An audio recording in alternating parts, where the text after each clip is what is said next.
আমরা পুরোপুরি এটাকে শেষ করতে পারছি। অবশ্যই দোষীদের দৃষ্টান্তমূলক শাস্তি যতদিন না হচ্ছে, আমরা এরকম আন্দোলন যদি দরকার পড়ে তা আমাদেরকে ওখানে কেউ আন্দোলন করতে, সেই আন্দোলন আমরা যাবো এবং এই আন্দোলন তীব্রতর এইখানের বাংলার মানুষজন, আমাদের যে ছেলে মেয়েরা বাইরে পড়তে যাচ্ছে, যা পরিস্থিতি দিনে দিনে আসছে, যদি এর না হয় কিন্তু আরো খারাপ পরিস্থিতি আসবে। অতএব আজ অঙ্কুরিত রয়েছে, তখনই তাকে দাবিয়ে দাও, নাহলে এরা কিন্তু দিনে দিনে এই নরপিচাসা বাড়তে থাকবে। তাই আমাদেরকে এখনই শাস্তি দিতে হবে, যাতে আগামীকাল এই কাজ, আগামী দিনে এই কাজ করার আগে যাতে পাঁচবার তারা ভাবে, এরকম নোংরা এবং নোংরা জিনিস করার আগে যাতে পাঁচবার ভাবে, তাদেরকে এমন শাস্তি দেওয়া উচিত। কারণ হচ্ছে পশ্চিমবাংলায়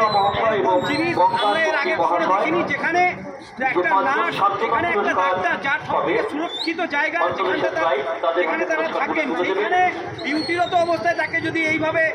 ধর্ষণ করে তাকে খুন করা হয়, তাহলে এর থেকে ভয়াবহ পরিস্থিতি কিন্তু আর হতে পারে না। অতএব যত তাড়াতাড়ি পারা যায় যে এই নোংরা লোক, যারা এই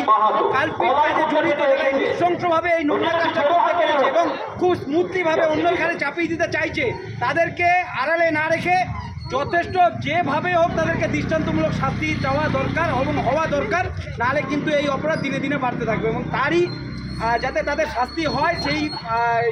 কথা মাথায় রেখে এবং সেটার দাবি রেখেই কিন্তু আমাদের এই আজকের পথে পায়ে পা মেলানো, এবং আমরা চাই যে যত শীঘ্রই, যত তাড়াতাড়ি যাতে এনাদের শাস্তি হয়। আর এটাই বলবো যে আমাদের এই পথ র্যালি বা এই রাত দখলের অভিযান এটা একদিনই শেষ হবে না, যতদিন না আমাদের এইরকম নোংরা লোক